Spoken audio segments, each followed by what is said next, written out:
आधार card, अपराधियों के आधार card मांगे जाएं कि भाई अब वो गोली भी चलाता रहे, उसे कहा जाए कि तुम आधार कार्ड दो जरा देख लें तब गोली चलावें। अगर पुलिस के ऊपर फायरिंग हो रही हो, वो आधार कार्ड मांगने जाए कि तुम किस जाति को हम गोली चलावें कि न चलावें। हाँ, जहाँ 48%, 49%, 50% अकेले उत्तर भारतीय हैं, तो ये बात फोरम पर कहेंगे और नहीं मानेंगे तो अकेले लड़ेंगे भी, यो बात है। देखिए हाथ में 5 उंगली है ना, 5 तरह की है, सबकी सोच अलग अलग है। पूरी बांटने वाला उसके पात में अगर उसके हितनाथ बैठे हैं तो निश्चित है कि सबको अगर 3-3, 4-4 पूरी मिल रही है तो परिचित को हितनाथ को 1-2 पूरी बढ़ जाती है। हम आज से नहीं, हमको बम्बई में लगभग 21 साल से हम काम कर रहे हैं, चुनाव भी लड़े हैं। देखिए जो हाई कोर्ट का फैसला आया है, सरकार फैसले के साथ है, काम हो रहा है। उस संबंध में मुख्यमंत्री जी से भी हमारी 3 दिन पहले बातचीत हुई है। जब कल बच्चे गए थे जो अभिभावक ये अभ्यर्थी हैं, तो उन लोगों के जो उन्होंने डिमांड रखी कि हमारी मुलाकात मुख्यमंत्री से करा दीजिए, हमने कहा कि अभी हम अकेले बात करके आते हैं। तो चीफ सेक्रेटरी महोदय ने कहा कि मैं तो दिल्ली जा रहा हूं और अवस्थी जी उनके साथ, आप उनसे बात कर लें। तो मैंने अवस्थी जी से बात की, तो उस समय माननीय मुख्यमंत्री जी गोरखपुर में थे, उनका कार्यक्रम था। तो वहाँ से मैसेज मिला कि गोरखपुर चले जाएंगे, अयोध्या से गोरखपुर चले जाएंगे, रात वहीं रुकेंगे, तो शाम को हम बताएंगे। तो शाम को मैसेज मिला कि सुबह गोरखपुर मुख्यमंत्री जी बुलाए हैं। तो फिर इन बच्चों को मैंने मैसेज दे दिया कि जो लोग 5 लोगों की टीम है, वो 5 लोग गोरखपुर पहुँच के हमको फ़ोन करिए, हम आपसे मुलाकात करा देंगे। इन लोगों का फ़ोन नहीं आया।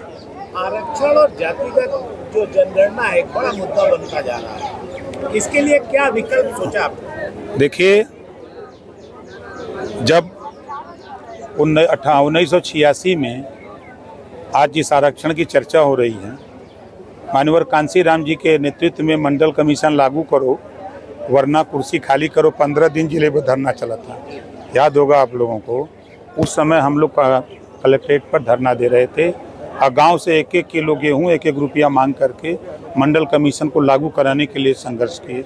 उसी संघर्ष की देन है कि आज जो बच्चे हाई कोर्ट ने जो आदेश दिया है, उस आदेश का पालन करने के लिए। तो शिक्षक भर्ती वाले जो अभ्यर्थी जो छूट गए हैं, उनके लिए कुछ कहना चाहेंगे? छूट नहीं गए हैं, कोर्ट ने कहा है कि नए सिरे से आरक्षण जो नियमावली है, उस नियमावली का पालन करते हुए इनकी भर्ती कर लिया जाए। ये कोर्ट का आदेश है, उस पर सरकार काम कर रही है। हाँ, प्रगति है। जैसे कल चीफ सेक्रेटरी ने कहा कि ज़्यादा से ज़्यादा 2 हफ्ते में हम नियुक्ति पत्र देना शुरू करेंगे।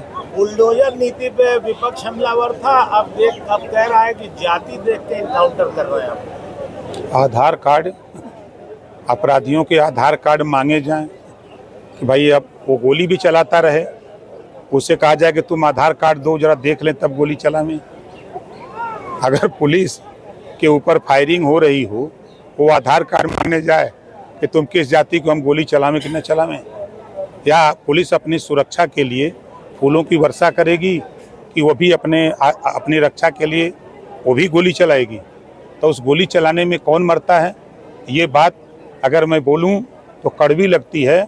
अखिलेश जी को सिर्फ यादव मरता है तो बोली आती है, लेकिन जो मुसलमान उनको 20% वोट देता है, कितने मुसलमानों का जो अपराधी प्रवृत्ति के उनके इनकाउंटर होते हैं, तो उस पर तो अखिलेश जी नहीं बोलते हैं। खाली यादव पर उनकी बोली आती है कि यादव को छीन के मारा जाता है, यादव ही उनका वोटर है। और नाई गोंडपाल प्रजापति बिंद केवट मल्ला राजपूत ब्राह्मण भूमिहार उनका वोटर नहीं है। जोल्हा दुनिया अंसारी साईं दर्जी फकीर उनका वोटर नहीं है। ये कौन सा राजनीति करते हैं? आप उनके 4-5 बयान देखिए काउंटर के, चाहे वो कन्नौज का मामला हो, कन्नौज के मामले पर भी उन्होंने यादव की बात की। आप अभी उस दिन जो सुल्तानपुर के प्रकरण पर उन्होंने यादव की बात की। तो खाली यादव क्यों मारा जाए? मंगेश यादव का जो एनकाउंटर हुआ, उसमें जो लूट का एक जो ज्वेलरी की दुकान पर जो लूटा गया, उसका लाइव वीडियो सीसीटीवी भी आया। उसके बाद भी कोई लूट की घटना पे नहीं कह रहा है, लेकिन जातिगत एनकाउंटर पे बात हो रही है, पुलिस पे सवाल उठाया जा रहा है। देखिए, अपने वोट को सजोने की बात हो रही है कि यादव हमारे साथ डटा रहे, मुसलमान तो गुमराह होकर के बीजेपी के खिलाफ हमको वोट देगा, मुसलमान मरे कटे उसका हिस्सा लूटा जाए, लेकिन हमसे मतलब नहीं है, ये समाजवादी पार्टी कह रही है।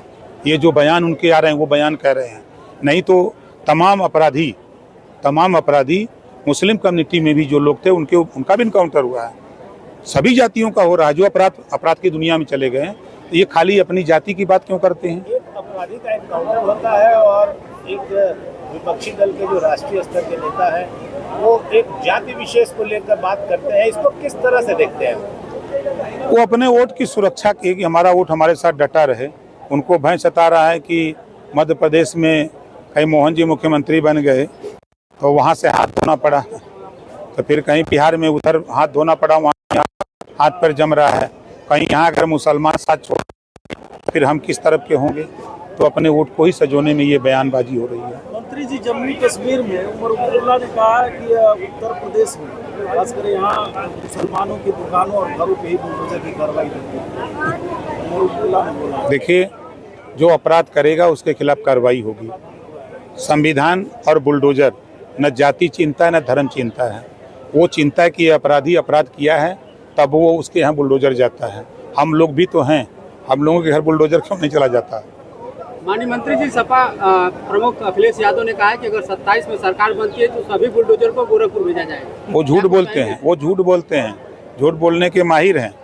प्रमाण देता हूँ, जब मायावती जी की सरकार थी तो उन्होंने कहा था कि मेरी सरकार बनते ही लखनऊ का अंबेडकर पार्क को हम शौचालय बना देंगे। कहा था कि नहीं?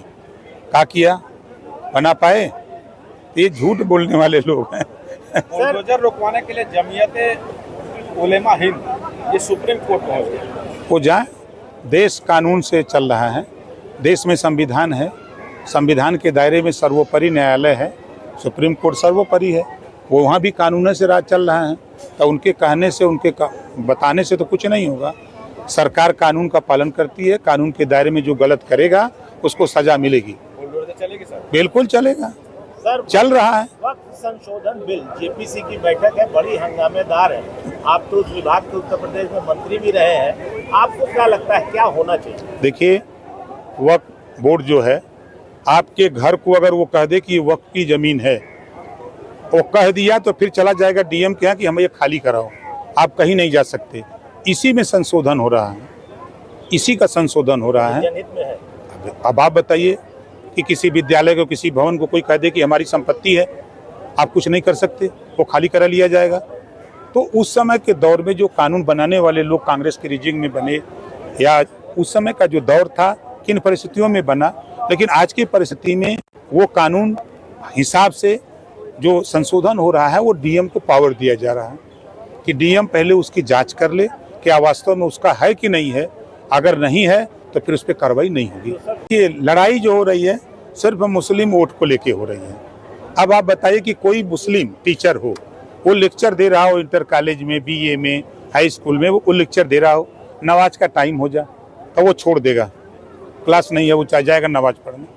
जबकि इस्लाम में है कि माफ़ी है कि अगर एक वक्त की नमाज वो नहीं पढ़ सकता है तो उसके बाद जाके दूसरी बार पढ़ सकता है। उसी बात को तो सरकार ला रही है कि अगर वो लेक्चर दे रहा है, पढ़ा रहा है, अध्यापक है, तो उस समय वो पढ़ावे, उसके बाद जब दूसरे टर्न में उसकी नमाज का टाइम हो तो उसको जाके पढ़ ले। ये कौन सा गलत काम हो रहा है?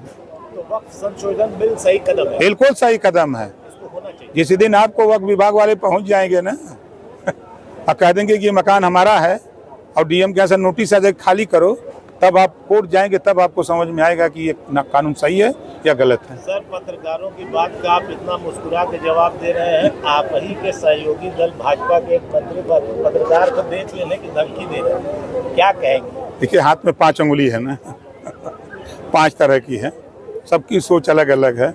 हो सकता है कोई जोश में कह दिए हों, हम उनकी तरफ से माफ़ी मांगते हैं अगर उन्होंने ऐसी बात जोश में कही है तो। नहीं कहना चाहिए, नहीं, ऐसा नहीं कहना चाहिए। देखिए, आप चौथे स्तंभ हैं, आपके बदौलत ही हम लोग भी दिखे जाते हैं, हम लोगों की पहचान बढ़ती है, समाज में छवि बढ़ती है हम ही लोगों की बदौलत। आप जो चौथा स्तंभ है अगर काम न करे तो फिर ओम प्रकाश राजभर को कौन जानेगा, या जो भी नेता उनको कौन जानेगा। तो इसी नाते मोहम्मद साहब ने भी कहा है कि भाईचारा मिल्लत, उन्होंने भी कहा। गौतम बुद्ध जी ने भी वही बात कही, पंडित दीनदयाल उपाध्याय जी ने भी वही बात कही, वही बात बाबा साहब डॉक्टर अम्बेडकर ने भी कही, वही बात महाराजा सुहेलदेव जी ने भी वही बात कही। सब लोग मिल्लत की बात करते हैं, नफरत की बात नहीं। संविधान के अनुसार पत्रकार जो सवाल पूछ सकता है, बिल्कुल पूछ सकता है, पूछिए जितना पूछ रहा हूँ हमसे। पुराना यादव कहा जा रहा है कि एक बार फिर समाजवादी पार्टी रुख चेंज हो गया कि भैया नेता लोगों का कहानी ये बता दें। तो कह रहे हैं कि बीजेपी वाले जो है मनमाफी अपनी सीटें अपने लोगों को दे देते हैं। वो मालिक वो हैं तब का है, हम तो खुद कहते हैं पूरी बांटने वाला उसके पात में अगर उसके हितनाथ बैठे हैं तो निश्चित है कि सबको अगर 3-3 4-4 पूरी मिल रही है तो परिचित को हितनाथ को 1-2 पूरी बढ़ जाती है। तो सर आप महाराष्ट्र से आए हैं, अभी आपका एक अधिवेशन हुआ मुंबई में, तो इस बार जो चुनाव हो रहा है क्या उसमें हिस्सेदारी आपकी भी रहेगी? बिल्कुल रहेगी। 22 सीटें हैं वहाँ, जहाँ 48%, 49%, 50% अकेले उत्तर भारतीय हैं। तो ये बात फोरम पर कहेंगे और नहीं मानेंगे तो अकेले लड़ेंगे भी, यो बात है। अच्छा, मतलब एनडीए से अलग जाके? भाई एनडीए से यूपी में समझौता है कि महाराष्ट्र में समझौता है, बिहार में थोड़ा समझौता है। सीट मांग रहे हैं? अब वो टाइम आएगा तो बताएंगे। तो क्या हरियाणा में भी? नहीं, हरियाणा, महाराष्ट्र और बिहार। कितनी सीट लड़ सकते हैं आप वहाँ पे महाराष्ट्र में अभी तत्काल? अभी देखिए 22 सीटों पर हम लोग काम हो रहा है, लंबे समय से काम करते हैं हम, आज से नहीं। हमको बम्बई में लगभग 21 साल से हम काम कर रहे हैं। चुनाव भी लड़े हैं, 16,000, मलाड पश्चिमी में 16,000 वोट मिला, 12,000, 9,000, 8,000, 6,000, सबसे कम 4,000 वोट मिला था। चुनाव भी लड़े हैं। फोरम पे कई बैठक में बात की है सीट बंटवारे को लेकर? अरे जब टाइम आई तब ना, कोकी आवे के सवेरे मोहबाई संझा के। लेकिन ये तय है कि लड़ेंगे? हाँ बिल्कुल लड़ेंगे।